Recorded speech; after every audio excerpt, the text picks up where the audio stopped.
Buenas tardes. Muchas gracias por su asistencia, por su nutrida asistencia, lo cual da cierta capacidad de convocatoria del autor.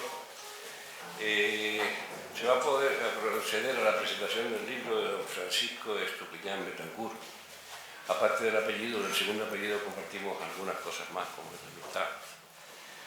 Don Francisco Estupiñán es escritor y periodista, doctor en Ciencias de la Información y licenciado en Filología Hispánica por la Universidad de La Laguna, premio de novela Benito Pérez Armas 2011, oficial honorífico del Ejército de Tierra de los Servicios Alferes Reservistas del Estado Mayor, director de comunicación de la Autoridad Portuaria de Santa Cruz de Tenerife del 2007 a 2016 y de las Consejerías de Empleo y de Agricultura del Gobierno de Canarias 1995-2007, miembro de la redacción de los diarios El Día y La Gaceta de Canarias.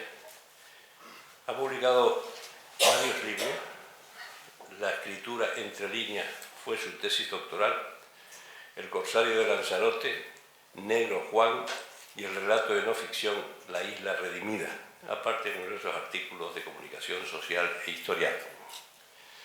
Hoy va a presentar su último libro y en la mesa me acompañan el señor Morales como editor, don Francisco Pomares por un problema de comunicación, no de carretera, sino de aviones, ha tenido que ir a Las Palmas y no creo que llegue a tiempo, si no vendrá por aquí, y el propio autor del libro. Yo no hago sino darle la bienvenida, lo que sí, porque no soy literato ni filólogo, lo que sí es me he leído el libro, me lo dio para que lo leyera, me lo leí en 48 horas, o sea que quiere decir que tiene una trama que engancha. Como los libros históricos engancha, entre otras cosas, porque como uno ya es coetáneo de muchas cosas y de casi todos los autores, de casi todos los personajes que cita en el libro, pues los he conocido o he sido coetáneo con ellos. Y eso hace que la trama sea muy seguida. Les aconsejo que lo lean porque lo pasarán muy bien. Yo sin más le doy la palabra al señor Morales, que usted diga lo que quiera, señor Morales. Pues nada, muchísimas gracias.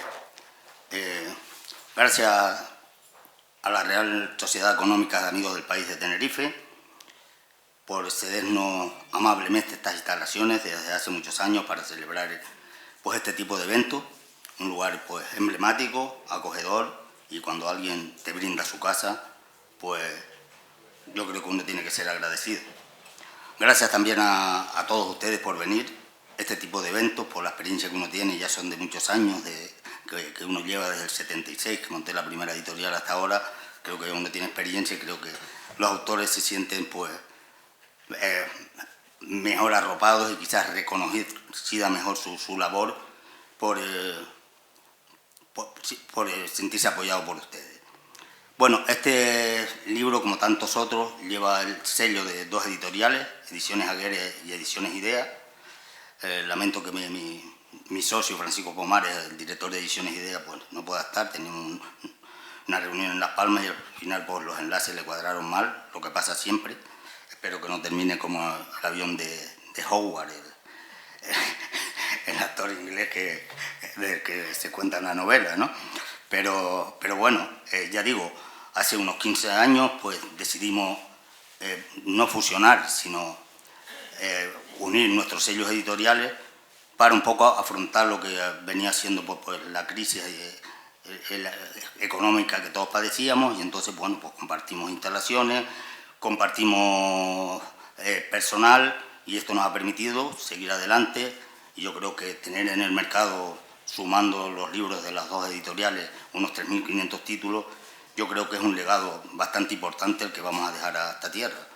Gracias a los autores que han confiado en nosotros y gracias al trabajo y al dinero que hemos apoquinado. Yo quiero decir que si hay una profesión de alto riesgo, y yo he tenido muchas porque he tenido empresas de todo tipo, de empresas de seguridad, hostelería, imprenta, librería, la de más riesgo, la que no he ganado nunca dinero y pago tampoco, es la editorial. Porque cuando te entra un dinero, cuando ganas dinero con un proyecto, pues automáticamente lo reinviertes en sacar otros proyectos, esos proyectos que siempre te habían quedado.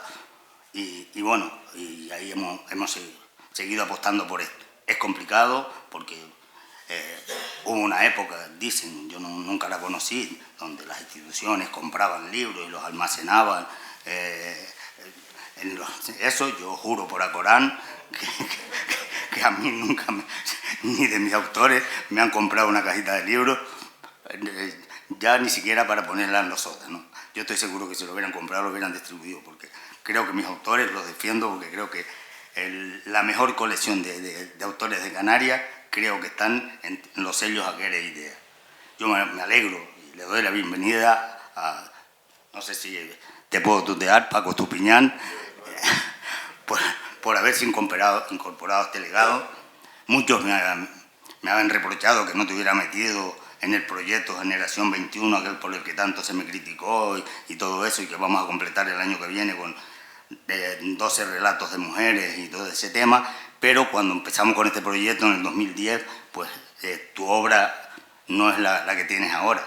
Ahora mismo esta novela que estamos presentando hoy hubiera encajado muy bien en la colección Generación 21, Narrativa Canaria Actual, porque la que fue calificada como la mejor colección de novelas inéditas que jamás se ha publicado en Canarias. Yo creo que, bueno, llegas tarde, pero llega, el mundo sigue dando vueltas y creo que tu novela es una gran novela. Es una novela donde se mezcla un montón de géneros, novela histórica, espionaje, digamos que un montón de enjambres que se van acumulando ahí. Y bueno, ya tú después, yo como Paco, que es el que se tenía preparado el discurso y el análisis de tu novela, pues no ha llegado, ya podía haberlo mandado con todos los métodos que tenemos por correo y lo hubiéramos leído, y así me hubiera ya ahorrado tal. Pero vamos a recurrir a lo que hacemos siempre en prensa, los que hemos hecho radio y televisión, cuando te fallaba algún, digamos, algún invitado y tenías que improvisar, y bueno, pues entrevistabas a alguien, aunque fuera la señora de la limpieza que estaba en el pasillo o al portero que estaba abajo, y le preguntabas por su vida. Entonces, Paco, yo voy a hacerte algunas preguntas que creo que ayuden un poco a que las personas que están en la sala conozcan mejor de qué va la novela.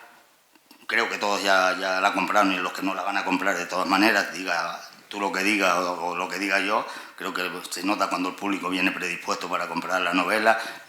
Y te agradezco que tengas este tirón. Hoy, esta noche puedo dormir tranquilo. Paco, yo quería preguntarte, ¿cuánto tiempo te llevó? Porque lo que está claro de esta novela es que trabajaste, te documentaste, no es un ensayo literario, pero podía muy bien serlo porque aportas datos que si eran conocidos lo eran para muy poco.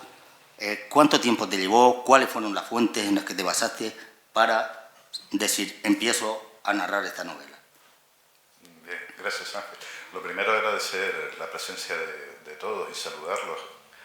De estos actos siempre lo más que me gusta es constatar la cantidad de amigos que tengo.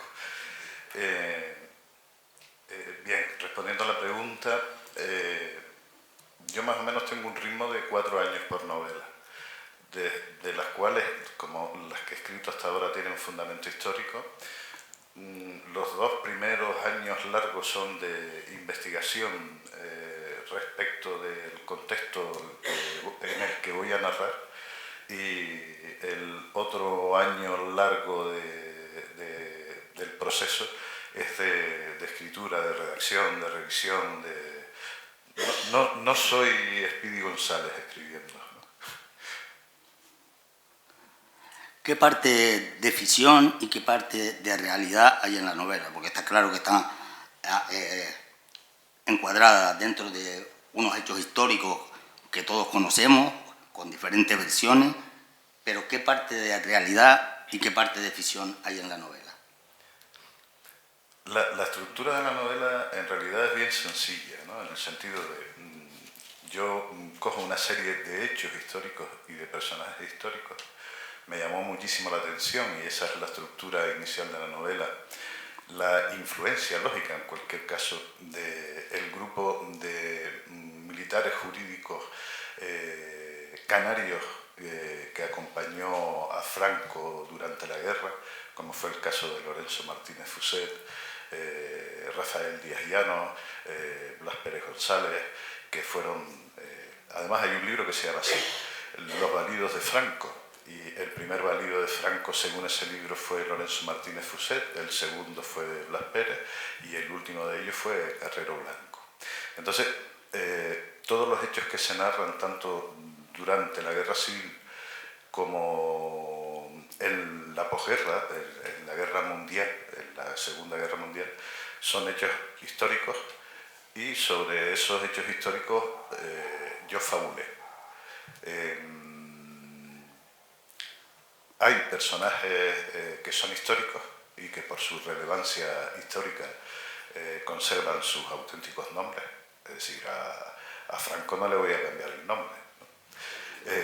Pero sí hay otros personajes que en su condición de participantes en la guerra civil y en la política de la posguerra, no uso sus verdaderos nombres, son ficticios porque no fueron personajes que pasaran a la historia documentada, e incluso porque sus familias me han pedido que no los pusiera. Entonces, es una amalgama de personajes reales con nombre auténtico o con nombre ficticio y de personajes de ficción, y se construye la trama sobre hechos históricos, pero la trama es producto de mi imaginación, ¿no? El personaje Martel es un masón. ¿Por qué elegiste precisamente al masón?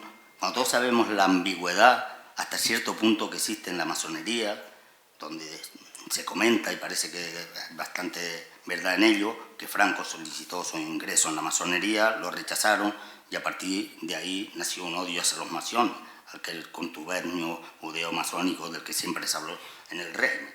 ¿Por qué elegiste a un masón? Elegí un masón por una razón.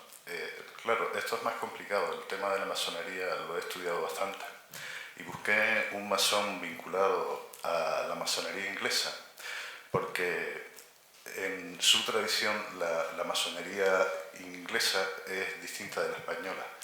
La española, sobre todo en aquellos años y desde su nacimiento, estaba bastante implicada en política, y en cambio la masonería inglesa ha sido una masonería que siempre ha estado comprometida con la estructura de su Estado, con el establishment inglés en todos los sentidos, hasta tal punto de que el gran maestro de la masonería inglesa es el rey, siempre que sea mujer, siempre que sea hombre. Cuando es mujer, pues se busca algún miembro de la familia real, en este caso el actual es el duque de Kent, para que presida la masonería.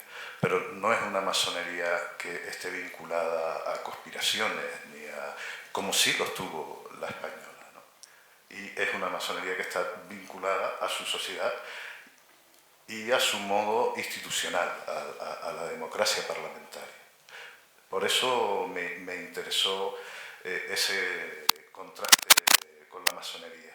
Otro elemento muy importante es que cuando me documentaba sobre el asunto, la obsesión de Franco contra la masonería, que sí era obsesión de Franco, pero era ambigua, en el sentido de que luego era una buena excusa para depurar, y tanto como haber sido de izquierdas, ¿no? Entonces había unos listados, y entre las distintas facciones del franquismo, por ejemplo, entre falangistas y carlistas, se dedicaban a buscar en los archivos para acusarse unos a otros, y entonces el fantasma de la masonería incluso se usaba entre el bando alzado, ¿no? Y me gustó esa ambigüedad. Pues el presidente me está diciendo también que quiere hacerte alguna pregunta, por mí no hay ningún inconveniente. Sí, vamos alternando. Vamos a ver. ¿El personaje Gerardo es totalmente ficticio o se corresponde con alguna personaje de realidad? No, absolutamente. Hay una figura que analizas ahí que es una figura muy controvertida, y de lo que has analizado es José Aguiar, ¿no? Y empieza siendo que si es un hombre progresista, que si después es un colaborador derecho del franquismo hasta sus últimas consecuencias, al final de su vida vuelve a ser progresista. ¿Cómo ves tú la figura de José Aguiar? Me llama mucho la atención. La figura de Aguiar es una figura, digamos que desde el punto de vista del pensamiento es bastante controvertida. Según la documentación que yo manejé, él se inicia en la masonería en la logia Añasa de Santa Cruz, pero en realidad lo hace buscando un padrinazgo que le permitiera ampliar sus expectativas como pintor. Y su iniciación masónica está bastante relacionada con que el Cabildo de Tenerife luego lo becara para ir a estudiar a Roma. Y luego de esa impronta del liberalismo que entiendo yo que constituye la masonería, pues resulta que allí en Roma conoció el fascismo de primera hora y fue militante de Falange desde el momento de su creación, incluso con un carnet firmado de puño y letra de José Antonio Primo de Rivera. Entonces es una persona que, digamos que dentro de su genialidad como artista, porque es un artista de primer nivel de manera indiscutible, desde el punto de vista ideológico siempre se mueve en un terreno de absoluta ambigüedad. Y de hecho, en la posguerra española, después de haber sido retratista de Franco, fue condenado a prisión por pertenencia a la masonería. Tú tocas otros temas, como ese famoso mensaje de Howard que llevaba para los ingleses de parte de Franco. El avión cae, no sabemos realmente lo que decía el mensaje y si ese mensaje pudo o podía cambiar la historia. Hablas también de esa posible invasión de Canarias por parte de los ingleses y en contrapartida ante la posible ocupación de Gibraltar por parte de los alemanes. ¿Qué hay de verdad en esto? Si aquel mensaje de Franco hubiera llegado donde tenía que llegar, ¿pudo cambiar la historia? Yo creo que, siendo todo ficción, la base documental corrobora que es rigurosamente cierto toda esa trama. De hecho, la portada del libro es una foto histórica, absolutamente real, en la que soldados y aliadores británicos están preparando la invasión de Gran Canaria. Estaba prevista, ¿no? Y desde luego estaba prevista como represalia al gobierno de Franco si entraba del lado de, como bien decías tú, del nazismo en la contienda mundial, y además permitía que ellos perdieran el control sobre el estrecho que les asegura Gibraltar, el peñón de Gibraltar. Eso está absolutamente documentado. Y la relación entre, digamos, que no era una relación personal, entre Franco y Churchill, es una cosa que también está documentada y aparece en el libro. En tanto que Churchill adivinó desde un primer momento el peligro que él entiende que suponía el comunismo, y cualquier persona que se aliara con la facción anticomunista de lo que era la geopolítica de aquel momento era bienvenido. Lo mismo que posteriormente Estados Unidos. Si el franquismo no hubiese sido tan fieramente anticomunista, no hubiese entrado en Naciones Unidas, por ejemplo, ¿no? Esa fue una de las compensaciones que Roosevelt y el gobierno británico le dieron a España, a la España franquista, por su alianza anticomunista y por permitir las bases que permitió y la bomba de Palomares y todas estas cosas. Busca el personaje, volviendo a Martel, masón, marino y políglota.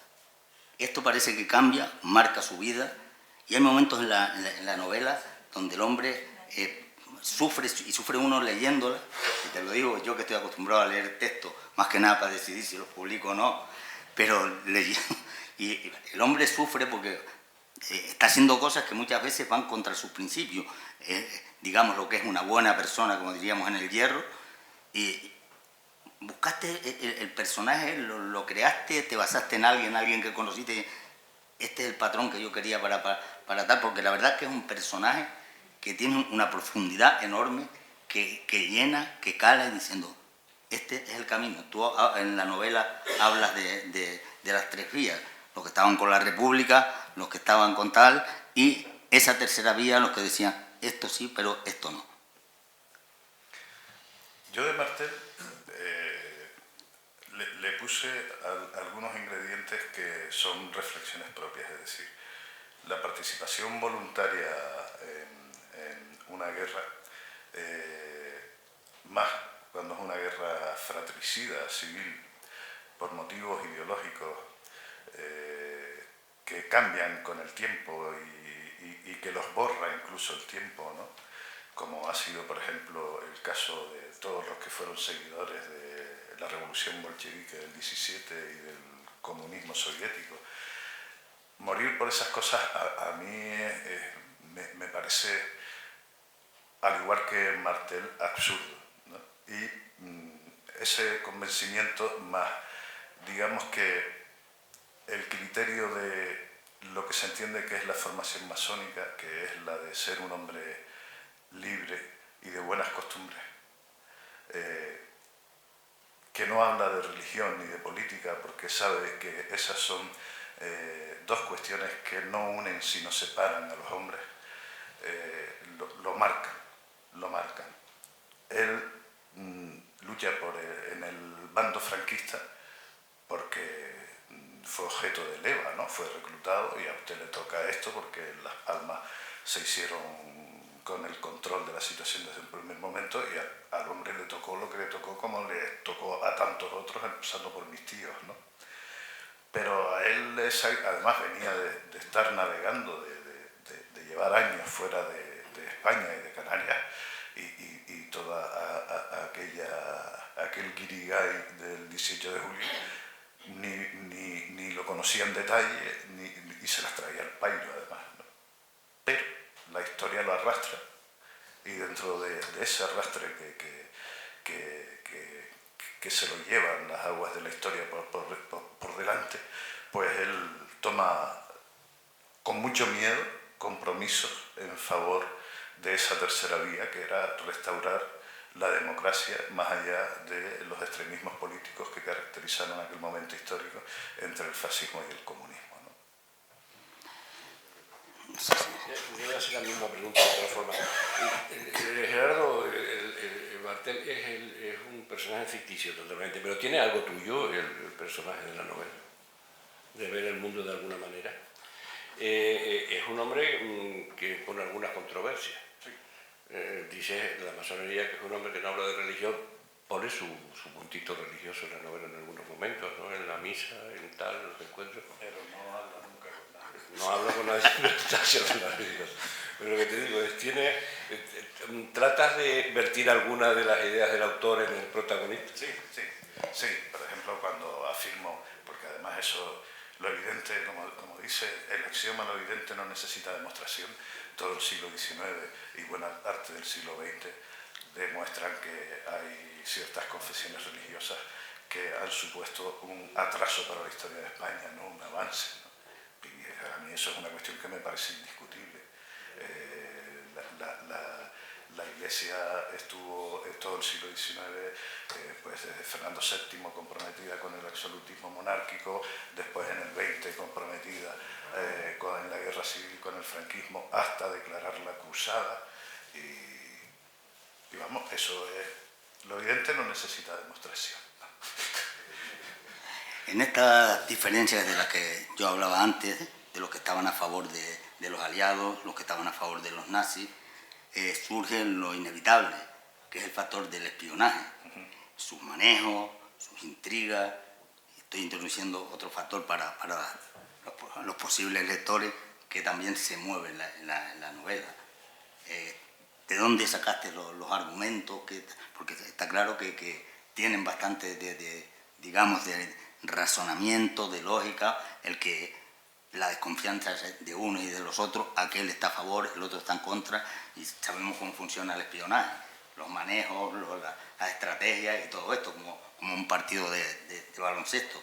Hablo de baloncesto porque estamos en La Laguna y tenemos...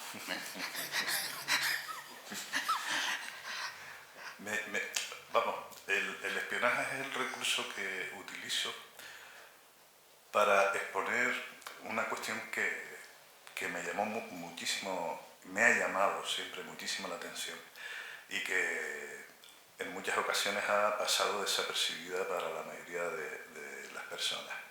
Y es que el lado franquista, lo que se llamó el lado nacional, no era ideológicamente monolítico. Había diversidad de ideologías.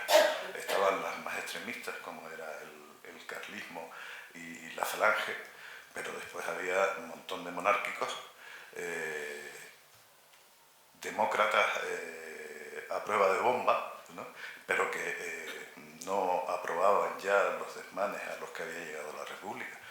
Hay que tener en cuenta que dos republicanos, que a mí me parece que eran las dos cabezas de las cabezas más amuebladas de la España de aquel momento, fueron Ortega y Gasset, que respecto de la República terminó diciendo no es eso, no es eso, y Gregorio Marañón, por poner dos casos muy notorios. Y de hecho, que me impresionó leyéndolo de Andrés Trapiello, Sánchez Albornoz, en su retorno a España, decía que en una entrevista a El País, me parece que era de los años 70, que él lo lamentaba mucho, pero que si el bando republicano, entre comillas, hubiese ganado la guerra, España hubiese sido un país comunista. Y eso no lo digo yo, lo dice Sánchez Albornoz, que no es nadie, que está libre de sospechas, ¿no? Y entonces, en realidad fue una guerra de una complejidad ideológica bastante grande, hasta el punto de que ninguno de los dos bandos unía a gente que pensase de la misma forma. En el otro lado también eso lo podemos ver perfectamente en Homenaje a Cataluña de George Orwell, que lucha con las milicias del POM en el frente de Aragón, y cuando lees aquel libro te das cuenta de que el ejército de la República y las milicias de la República eran también otro guirigay que no había quien se aclarara. El PSUC hacía lo que le daba la gana, el POM hacía lo que le daba la gana, los nacionalistas catalanes hacían lo que les daba la gana, y era aquello una auténtica pelea de perros. Yo creo que se peleaban más en los dos bandos y en las retaguardias entre ellos que contra el enemigo, ¿no? Hay personajes que no son los principales, pero que el protagonista sitúa y lo resalta, ¿no? Por ejemplo, la imagen de su padre. ¿Qué quiere representar la figura del padre? No se manifiesta mucho, pero parece el republicano que está sufriendo, y después aparece más difuminada la del suegro, pero son dos personajes que trata de resaltar. ¿Dónde los coloca? Los coloco sobre todo al padre de Gerardo en el elemento de formación de las convicciones democráticas. Por eso asocié al padre de Gerardo a dos profesiones que tienen directamente que ver con el libre pensamiento, que es la del periodismo y la de la impresión, la impresión literaria. De esa herencia y de esa formación es de la que nace el espíritu democrático y libre pensador del protagonista, porque uno no nace sabido, desde luego, ¿no? Tiene, digamos, moraleja la novela. ¿Pretendes enviar un mensaje a alguien o a muchos? ¿Has escrito esa novela que a ti te hubiera gustado leer, pero que no estaba escrita? Hay dos mensajes que son los que me interesaron de fondo, ¿no? Los dos grandes mensajes de fondo. es, por una parte, frente a cierta tradición que hay en la opinión pública española, en la guerra civil no hubo ni buenos ni malos.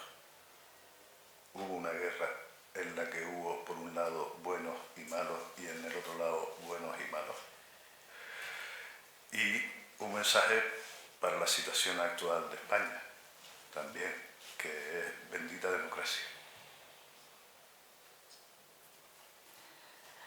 Tu primera novela creo que arranca en el siglo XVI, va saltando, has llegado pues, al siglo XX, no sé si tienes algo previsto del siglo XXI, o tu próxima novela pues estará ambientada en la ciencia ficción y nos hablará de un futuro. No sé cuál será el salto con el que nos amenaza. No tengo tanta imaginación como para hacer ciencia ficción. Tengo ahora mismo en la cabeza varios proyectos, pero dentro de la línea que yo estoy siguiendo, que también quiero salirme un poco de ella, me está interesando mucho el proceso de descolonización del Sáhara, porque también tuvo una importante repercusión en la vida de los canarios. De hecho, en su momento, el que se llamó Sáhara Español fue un territorio de oportunidades para muchos canarios. En realidad, el Sáhara Español era un gran cuartel donde había un montón de funcionarios peninsulares, pero la mano de obra trabajadora y la que hacía posible, como tú bien sabes, la vida allí era por el trabajo de los canarios. Maoreros y conejeros. Sí, señor. Y es un tema que me interesa especialmente, además, para darle, digamos que en mis novelas hasta ahora, al final y en el fondo, más que novelas históricas, tienen un trasfondo ideológico y político que marca la dirección. Y yo he llegado al convencimiento, por ejemplo, de que España hizo muy mal en abandonar el Sáhara como lo abandonó, pero el Frente Polisario condenó a su pueblo. Y eso también lo quiero escribir. Volviendo con esta novela que tenemos ahí, no sé, hasta aquí el amigo, que le agradezco su colaboración en implicarse en algo para lo que él mismo reconoció que no había sido invitado, pero se agradece la voluntad. Como la sala, tú lo has dicho, son tus amigos, son tu gente, los conoces. Dile los motivos, las razones principales por las que debe ya no comprar la novela, que eso ya sería en el egoísmo de editor, de decir, coño, pues la vendo por el amortizo, sino por qué no solo comprar, sino por qué deben leerla, qué van a encontrar en esa novela. Argumentaselo. Sí, es que es sencillo y para mí es sencillo porque lo aprendí mientras estudiaba y se me ha quedado grabado como una máxima que intento cumplir en cada una de las novelas y de cualquier cosa que haya escrito con objetivos literarios. Es una máxima horaciana del autor latino que decía que la obra de arte y la literatura debe ser dulce y útil, dulce et utile. Y eso quiere decir que la obra, en este caso el texto literario, debe ser dulce, debe ser entretenido, debe ser agradable para los lectores en la lectura, pero también tiene que enseñar y tiene que aportar y tiene que hacer pensar. Por eso he escrito las 3 novelas que he escrito, e incluso La Isla Redimida, que no es una novela, pero que también fue una reflexión sobre el desarrollo económico y social de Fuerteventura. Por lo cual, motivos para leer esta novela, pues yo creo que está bien trabada y es entretenida, pero aparte también van a aprender muchas cosas como yo las aprendí investigándolas para escribir sobre la guerra civil y la Segunda Guerra Mundial y la participación de España en ese contexto político. Para mí ha sido dulce y útil aprender todo eso y escribirlo, y ahora lo comparto. Y espero que sea dulce y útil para los que lo lean, ¿no? Yo, aparte de mi labor como editor, que uno lee y analiza esto pensando en el mercado, porque aquí hay dos razones para publicar, y no hay otra. Una, porque es un producto que se va a vender y te va a compensar económicamente, y otra, porque el producto es bueno y merece que quede en las bibliotecas y en las librerías, que es el caso que nos ocupa. Porque sabía y sé que no me voy a hacer rico con la novela, pero espero que sí vendamos un puñado para que llegue a la mayoría de la gente. O sea, tú no te vas a hacer rico, pero anda que yo. Yo es que si no te hago esta pregunta, no... Vamos a ver, tú centras el principio de la novela en el alzamiento nacional. El alzamiento nacional a nosotros nos dice que cometimos dos errores, no dejar salir a Franco, no dejar entrar a Nelson y dejar salir a Franco. Sin embargo, tú empiezas las novelas en Las Palmas. ¿Por qué te saltas el estadio de Tenerife? Porque eso pasará a la historia, también se lo llevan. Porque ni Franco ni su familia estaban en Tenerife el 18 de julio, que es cuando empieza la novela. Vale, el 18 de julio para ustedes. ¿Alguna pregunta más? Muchas gracias a todos. Hemos presentado un libro. Les aconsejo que compren el libro porque se lo pasan bien. Yo me paso un buen rato. Porque no...